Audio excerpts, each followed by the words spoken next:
So there are things in this life that are guaranteed. Death, taxes, the Kansas City Chiefs needs the refs' help.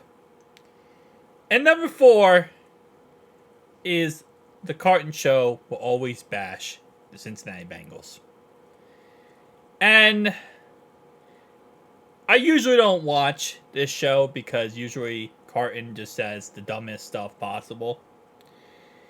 But I was taken back today watching it because he actually said the truth. And it kind of... I had to play this, guys, but I had to cover the screen because the Carton show is crazy when it comes to taking down content. So let's just play what he says, and we'll kind of go on from there. He's talking about how Joe Burrow said that the Bengals were built to beat the Chiefs. To a little first in football, would you go? And we start with Joe Burrow. Remember him with the wrist injury and the Bengals? Well, guess what he said about the matchup with... You're going to tell real quickly. The first guy you just heard who isn't Carton, his go-to thing is just to say Joe's injury prone 1,000 million bazillion times. That's his go-to thing. Like, that's what he likes to talk about. But this is a quote. Just read it here. We both work very hard at what we do. We got great players, and we have got great players. I think we match up pretty well with them. We're kind of built to beat them. That's what Joe Burrow said, right? That's the exact quote.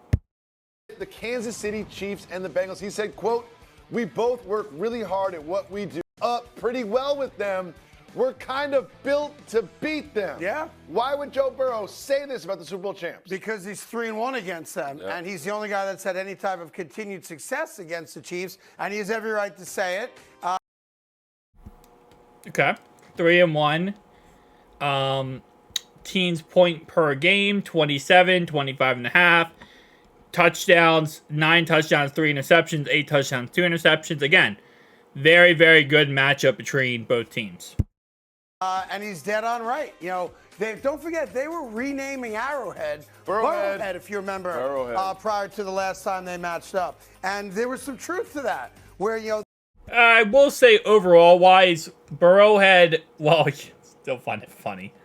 That was started by Mike Hilton and kind of went crazy with Eli Apple, which Eli Apple, he loves to trash talk and he loves to talk and say anything he wants. So I think Eli Apple really ran with that even more. And then obviously our mayor didn't help out at all with his stupid comments.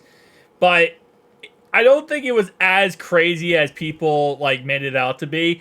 It was more just the mayor's comments that really expanded that out.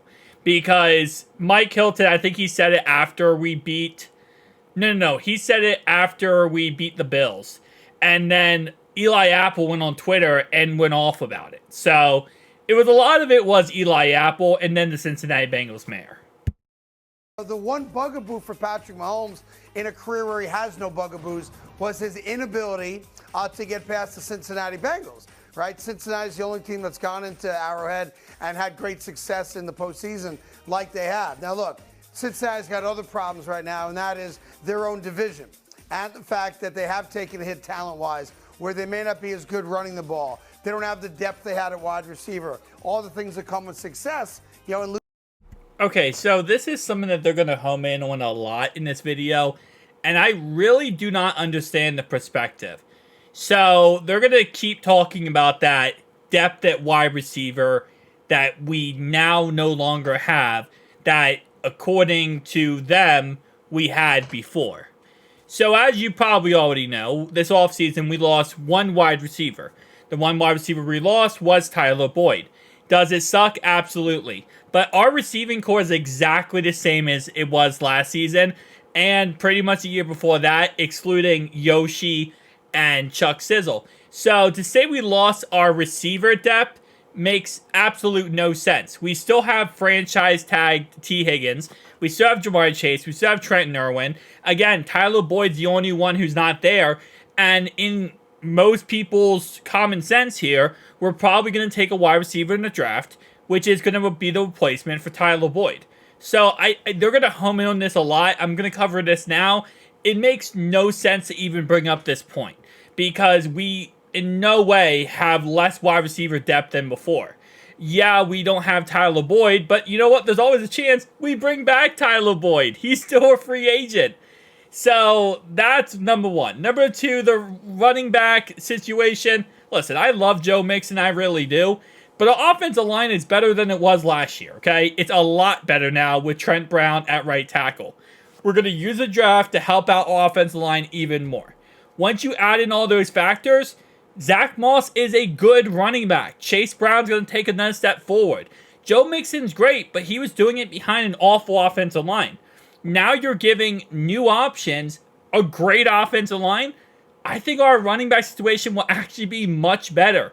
We have two guys in the backfield who can pass block and two guys who are very explosive out of the backfield. Joe Mixon is great, again, but he's older, and I'd rather at this point have probably Zach Moss. So let's just keep listening. Losing players because of financial concerns. Don't get it twisted, though. If Joe Burrow is healthy, and he's had 2 years where he has been healthy and 2 years where he hasn't been healthy throughout the year, the Cincinnati Bengals are as good as any team in football. They're a legitimate Super Bowl contender, and they're the team that if they did match up head-to-head against Kansas City, you don't just blindly pick Kansas City because Cincinnati's not afraid of them. So I just want to go and point this out real fast. This obviously is Carton. This guy, he is the new I hate Cincinnati guy. Just a little side note. You're going to tell real fast. That's the guy who talks about the receiving depth and talking about all this other crap. Listen, let's look at the facts because I saw a lot of comments about how, well, Joe Burrow is, 3-5 versus, what's his name? Lamar Jackson. I think they said we can't win in Cleveland. We can't win in Pittsburgh. Well, let's look at the facts. In 4 years of Joe Burrow being quarterback for Cincinnati, 2 years he missed half the season with injury. Okay? That's the fact. The other 2 seasons, he won the AFC North back-to-back years. He got to a Super Bowl one of those years, and he got to a championship the other time. So, they're going to home in on the fact that Joe cannot beat the AFC North. He can't beat the AFC North. If he can't beat the AFC North, then why does half of his... Well, I'm sorry. No, my bad. He does struggle versus the AFC North. But at the end of the day, the point of the NFL and the point in football is to win your division, which he has done 2 out of his 4 years in the NFL. Get to a Super Bowl, which he did 1 of his 4 years in the NFL. Get to a championship, which he did 2 out of 4 years in the NFL. So, well, yes, I agree that, again, the AFC North, and this is another thing I really kind of hate when the people home on. They're like, oh, well, he can't beat his own division. A lot of teams cannot beat the AFC North. The AFC North is a very, very good division. But there is a key factor this year. The Ravens are going to have one of the toughest schedules because they got the AFC Championship game. The Browns and the Steelers both got to playoffs. Both got the wild cards. They're going to have tough schedules. We have the 6th easiest schedule. So while when it comes down to it, yes, beating your own division helps you win the division. It's not always the case. I mean, we could go 3-3 with the division this year and still win the division. We have the 6th easiest schedule. We're going to be able to get a lot of wins that really come down to easy games. And yes, it will come down to Joe Burrow staying healthy for the whole entire season. Without Joe, are we going to be able to win the division? Probably not. But at the end of the day, I truly do feel like he will stay healthy. And let me just play a little bit more of this to kind of get some more points here. It's almost like the boogeyman, right? Like, oh, you hear about the boogeyman, so you're afraid of the boogeyman. He once killed a man with a pencil. All right, John Wick, thank you very much. But if you've seen the boogeyman, it's like the Wizard of Oz. If you don't see him, you're afraid of him. Once you see him and you beat him, you're not that afraid of him. And that's kind of what Cincinnati is to Kansas City. Yeah, what frustrates me about this comment is I wish Joe Burrow look in his own division because there's a lot of boogeymen in his very own division. He could come in last place. No question. So you talking about Russell Wilson, Lamar Jackson, obviously Deshaun Watson, like all teams in that division, it's a black and blue division. So as much as I love Joe Burrow, I'm looking at a guy who's injury prone. He says they've taken a regression from the receiving core. The defense is not the same. So as much as he looks at Patrick Mahomes like that's the guy on top of the the mountain, he may not be able to get out his own house. And that's the other thing. Like, we're worried about Kansas City when the reality is that you've got 3 other teams in your division that could lay claim to being division champs this year. See, that's another thing I don't like about that point that they home in on. Are we going to forget about the fact that Lamar Jackson also missed, 2 seasons where he didn't finish the season both times? And Joe's missed 2 ending of the seasons, and Lamar missed 2 endings of the seasons. But Joe is injury prone, but Lamar Jackson's not, right? Even though Joe has missed the same amount of time as Lamar. But Lamar is not injury prone. That's right. Deshaun Watson, in his time with Cleveland so far, has been injured a crap ton. But he's not injury prone. Okay. You're bringing up Russell Wilson. Case proven. Come on, man. I think Russell Wilson is a good fill-in play, right, for the Steelers. I'm not scared of Russell Wilson. I'm not. I think the Steelers will be a above 500 team because Mike Tomlin's a great coach. But outside of that, I'm not scared of Russell Wilson. The Browns are the team that really does scare me the most. The Ravens, I don't know, because the Ravens this offseason got Derrick Henry, but their offensive line is still depleted right now. Their defense, they lost his defense coordinator, really good guy. They also lost a couple pieces in their secondary. I know they're still going to be a great team, don't get me wrong. I'm not saying they're not. I still think they'll be probably a 10-plus win team no matter what. But I think that they're going to take a tiny step back, and that's going to give us a little bit of a benefit. And then outside of that, I think that the Browns, it really comes down again to Deshaun Watson being healthy. Now, they're about to home in on the point that the Browns can win without a quarterback being healthy, and they can win with their backup, which they did with Joe Flacco, but Joe Flacco's no longer on the roster. So what they're about to talk about, I'm just going to not even cover because they're just going to talk about nonsense. They're literally going to talk about how the Steelers won with the backup, and same thing with the Browns. But both of those backups are no longer on the roster, so what's the point of even bringing them up? If Jake Browning, one thing they don't want to talk about is Jake Browning also went ahead and won with the Bengals. And if he won the Chiefs game, we would have been in the playoffs most likely, because we beat the Browns in the last final week of the season.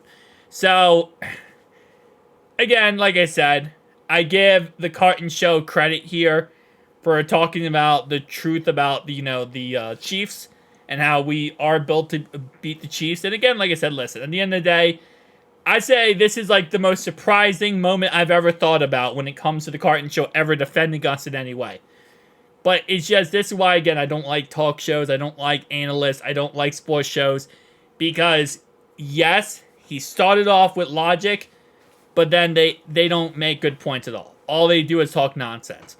Again, the AFC North is a great division. It is the best division in football. The Ravens are a great team. Steelers are going to be... The Browns are going to be a great team. Okay? At the end of the day, that's just the facts, right? It's going to be tough for anyone to go through the gauntlet and get to the AFC North. But I think that every time people bring up the AFC North, they try to use it as a way to bash us. Excuse me. Bash us and say that we're not going to be good enough, or we're not that team, or we can't do it. Like, we haven't won the AFC North in back-to-back years when Joe has been healthy. I love the doubters, I do, right? But I also don't like when people just spit nonsense. And that's, in my opinion, spitting nonsense. Again, like I said, I get the AFC North is a great division. It's going to be tough. But, come on, man. Come on, man. Tell me down below your thoughts, opinions, guys. I'll see you guys next one. Peace out.